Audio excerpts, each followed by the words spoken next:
It's the end of the year, which means it's time for the What I Use episode.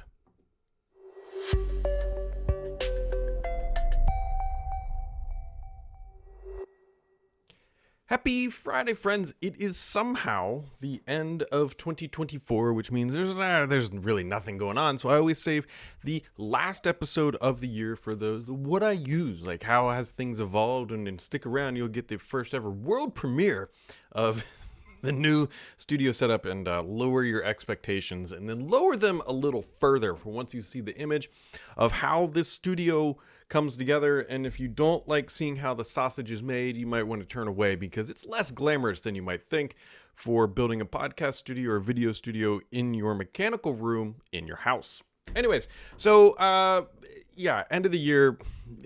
I always do this every single year. You can go back multiple years and watch it. I always just try to watch how things evolve in my life from a technical perspective and things I want to do versus what I actually do. And so here is the end of 2024 episode of What I Use, everything from mobiles, which is still an iPhone 13 Pro. I keep threatening to update this stuff, but I got to tell you, I also added, this is new. My wife got it for me for my birthday.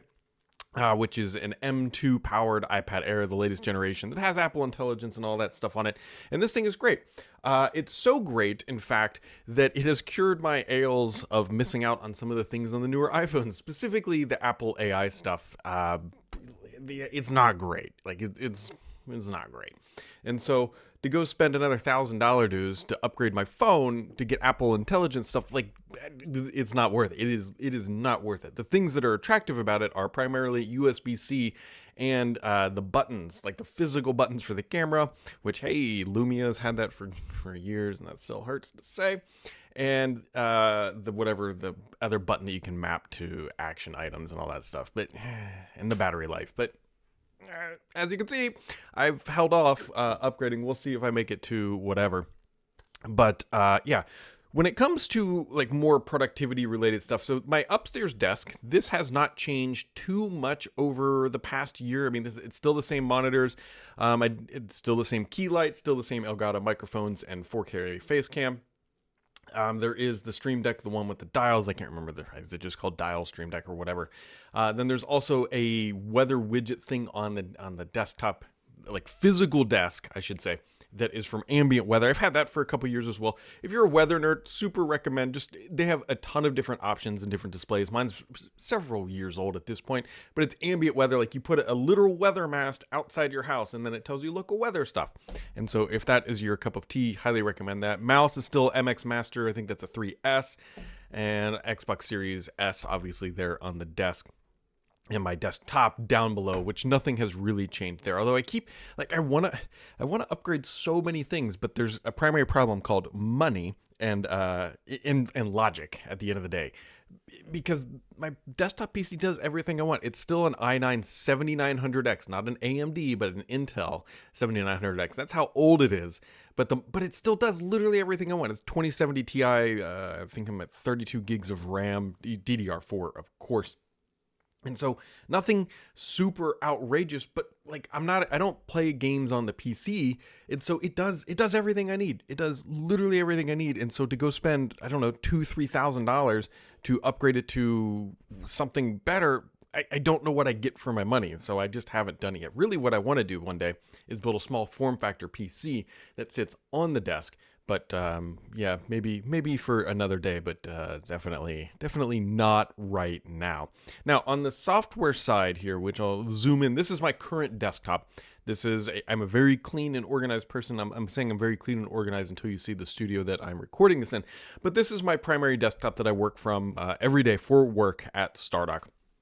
And so the taskbar is running Start 11 V2. I do have Fences on a different monitor, but it's not here. And then Multiplicity 4 is being very critical to what I do. We'll get into that in a second. But I have dumped Adobe Premiere. I was using Premiere Elements 2020, to do all the video editing that I've done for a while. I dip into DaVinci Resolve on occasion if I need it.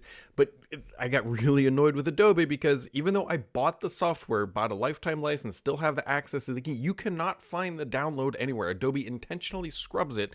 And then if you find one of those gray hosted copies, meaning it's the legit files, just not from Adobe, there's like a splash screen that prompts up that makes it nearly impossible to get around because they intentionally turn off the web page or whatever asset that is to log in. And so they're very annoying. And so I finally just said, screw it. I'm not giving Adobe any more money unless, hopefully never, but hopefully I don't.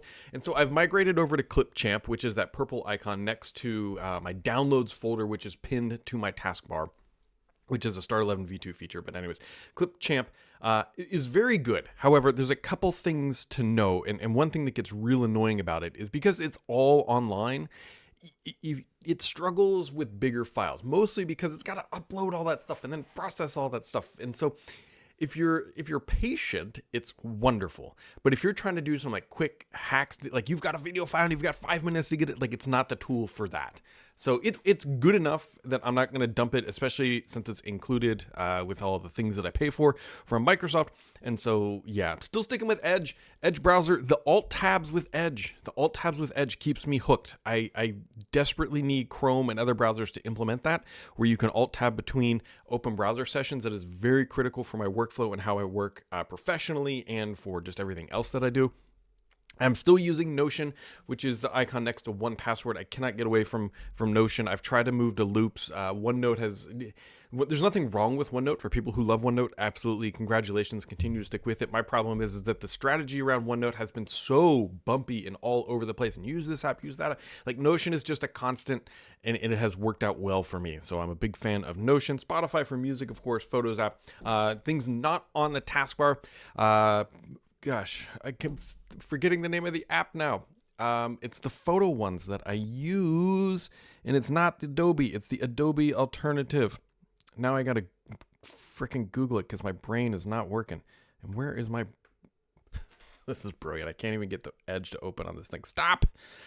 It's opening on the other monitor, which is, this is what you get on an After Christmas podcast. So, it's not Premiere Elements, Adobe Photoshop Alternative. I know as soon as I see it, I'm going to... Affinity Photo! You would think I would use this app every day, and I do. It's when I make all the thumbnails and everything. Affinity Photo, could not remember that one for my life. But yeah. So Multiplicity 4 is also very big.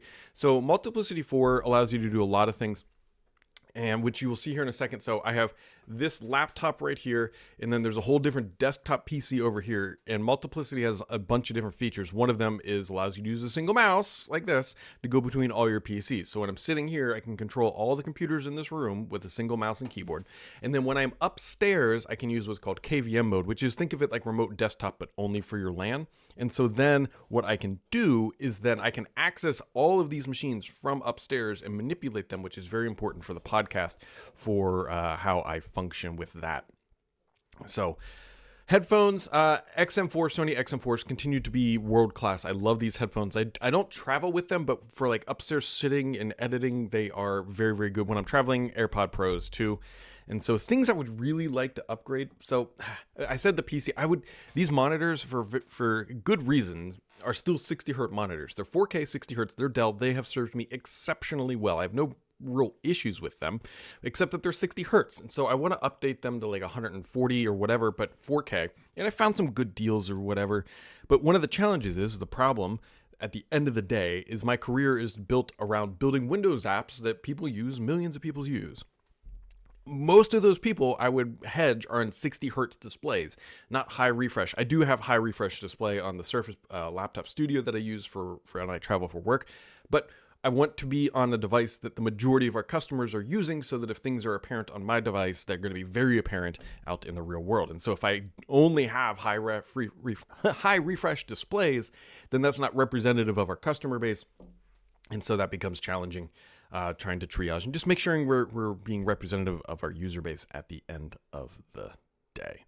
So on to the gaming side. So not much has changed on the gaming side other than my Elite Series 2 controller is dead. Like I meant to grab it. When you shake it, it sounds like a rattler, and all the grips are falling off. Like it's just, I've held on for too long. And so I'm just back to the basic Bill keyboard controller. And so I'm still using the Xbox Series X, although I did replace the power supply in it this year, and a Series S, which, I mean, you saw upstairs. So those are my two primary means. When I want to game, that is what I'm using. The Series X or Series S is also, I have another one. So yes, that's multiple Series S's. So connected to this device. My primary gaming device is over there. It's a Series X on an OLED display. And as you'll see here in a second, a treadmill has been added to the studio as I knock the remote over. And so I've been playing Indiana Jones on this TV. Now, that's been the primary change. Obviously, been using Game Pass still, and Game Pass I am the prototypical Microsoft customer. I'll probably just pay for Game Pass until I die. I guess until it gets too expensive. But I don't really buy other games if they're outside of Game Pass. And so it's served well, and so that is what I play on here. One of the things with changing the studio is there's now this massive reflection right there that I got to get rid of because I had to change everything in here. So let's dive into the nitty-gritty details and talk about this podcast studio because things have changed. So this is the world premiere of the sausage being made. So this is the new podcast studio, which I said is not glamorous. If you compare what you see here, which this is relatively clean and it's not perfect. There's things about this that annoy me, as noted by the light, versus what it actually is. So you can see the laptop there sitting right in front of me. You can see the Blue Yeti microphone. And then on the left side, you can see the very top of the Series X before I moved it back after doing some surgery on it, but whatever. You can see the monitors there. So that monitor right in front of me is what I look at. That is running OBS. I've converted, I think it was this year, 2024. I converted fully over to OBS. I've dumped XSplit. And it has been a good transition. Highly recommend OBS over XSplit at this point. And then so you can see the other monitors that I use for, monitoring. There's those huge LED lights. Those things, that's what's the reflection on my back monitor, but not that specific one. That one's lighting basically the top of my head. There's a white reflector, which you cannot see. Think of like a big white circle thing.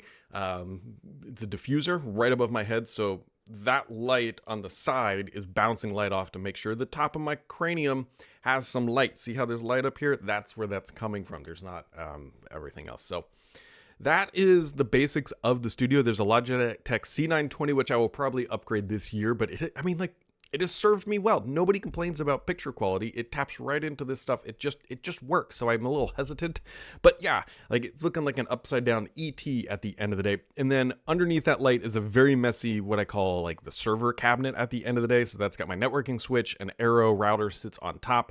My home internet comes to there. You can see wires hanging down on the top left of that image. Everything's backwards for me. And so there's a ton of Ethernet run throughout my house that I ran when I was capable of doing it when the walls and stuff were opened up. And so they all tie down into, I think I've got like 15 or 16 devices hardwired at my house. And so the other thing you can see there on the right side of that screen is a treadmill. When I say it's right there, there's some depth perception going on. The camera and the treadmill are roughly on the same horizontal. So there's definitely some depth perception issues going on here with this. However, it's right there. It is right there. And so that was an addition to keep me fit and healthier-ish through the new year, through 2025. And so all of that has been sort of smushed over, and then you get this bite size. I mean, this is legitimately probably 8x5. We'll just say 8x6. So this whole podcast studio that I record all this stuff on is 48 square feet. So when people say, well, I don't have space in my house for a podcast studio or whatever, something, this is 48 square feet.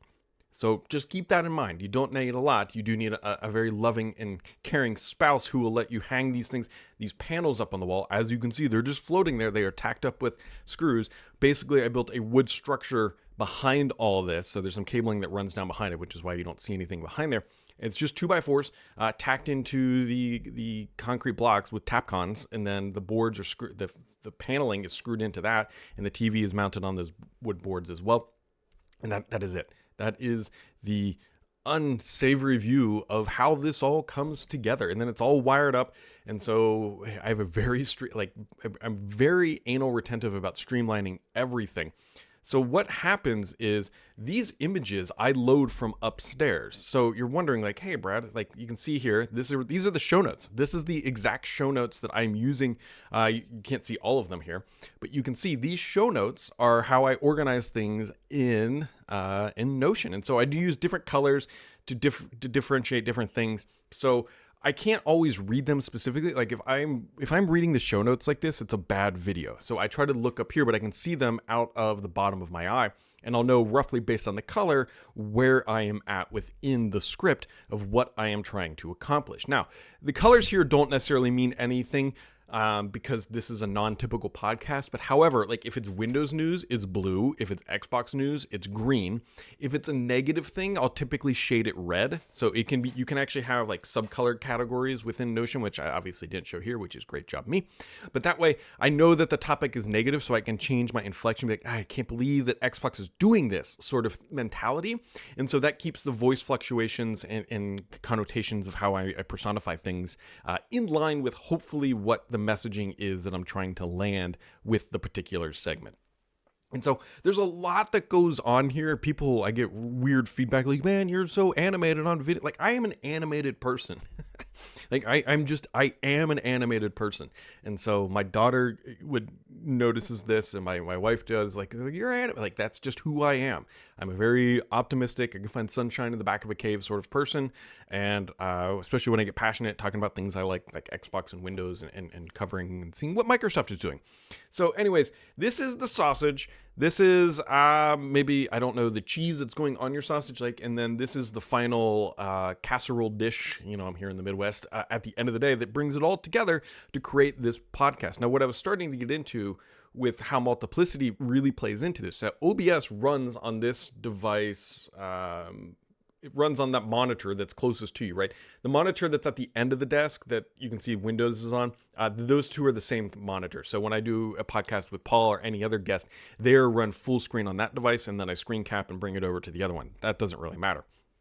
But all of these images that you see here in OBS like this have to get loaded up. Like, I load literally everything up prior to recording. I try to do very little in post-production. Like, ideally, I do zero post-production work.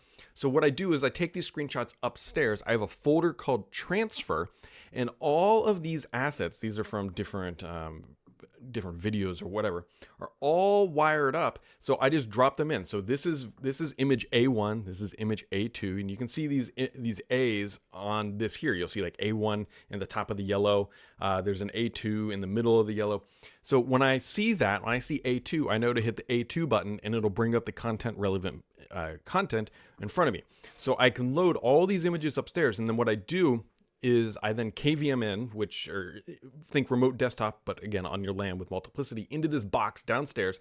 And then, as you can see here, I manipulate this image so that it fits the screen, because not all screenshots are the same size, right? Like this one, when you load it in, it's usually something like this, or it's like this, it's like way off screen. So then I upstairs at my better computer on a softer seat, because the seat that I'm sitting on is not exactly comfy, but it keeps my back up straight. Then I come down here and load it up. Now, I don't know if this will show. One of the things I cannot figure out, if there's any OBS master following it. So I like to add drop shadows to these things. I don't think I have any examples. Yeah, see how it look much better it looks with the drop shadow? I was doing this previously in the video editing Affinity Photo, which I almost forgot again. But for some reason, I can't get this to work in OBS. So I added filters. So you can go to filters. I don't think this is going to be recording, but you can add effects. Watch it work here for whatever, where it allows you to add a shadow, and it's just add shadow. And so it's supposed to add a drop shadow. This is a plugin at the end of the day. And it just doesn't, I can't get it to work. So if anybody knows how to add drop shadows to these images, I would be in OBS, by the way, it has to be in OBS. I would be very grateful for you to help me out, because I cannot figure this out, because I think it just looks, honestly, just looks better when you have a drop shadow. Anyway, so I load all this stuff upstairs so that when I come down here, I'm just hitting bam, bam, bam, and just moving through things. And that is the streamlined workflow. And then when I am done recording this, what happens is it then saves back into that transfer folder. So it's literally just a folder in OneDrive called transfer, but I use that as a transfer folder to move things across every device that I own, including mobile and everything else. And so it's really neat and organized. All the files are pre-named A1. So if I want A1 to show here, I have to name the file A1, and it has to be a PNG, and when I drag it into that folder, it replaces the A1 file, and OBS will automatically pull it in, and it makes things super easy. So Everything is trying to be streamlined as much as possible. Like I even have these lights, like I can turn off these lights. Remember I was talking about the one above me? There are 2 lights in the corner that are just for, they're can lights, if you know what those are. But that's just for normal lighting in here. And then when the studio lights come on, which I have wired up to the Stream Deck, it's all there. I can hit record from here and I can get done. There are times where I can record a video from sit down to upload and it's like less than 15 minutes because everything is done. And then upstairs, because this file saves into a thing called transfer, I have a script that looks at that transfer file and these things are named in a very specific manner and it'll grab that file and using FFmpeg rip out the audio side, and then I get the MP3. So people who are listening to this on their Zune, at the end of the day, I can just take that MP3 file and just upload it to SoundCloud, and it pushes it to everything, and it's all done. And so everything, because again, this is the epitome of the one-man band. I know a lot of people in my position, and I am not unique alone doing my editing, my own podcasts and videos and everything else. But when you are, you realize how quickly you need to be able to do things, and you automate the mundane. And so it's been years to get to this point. And so mostly because you find things, you're like, okay, what's the pain point today? And what's the pain point I want to solve? And then you go and try to solve it. I don't know if any of this matters to anybody.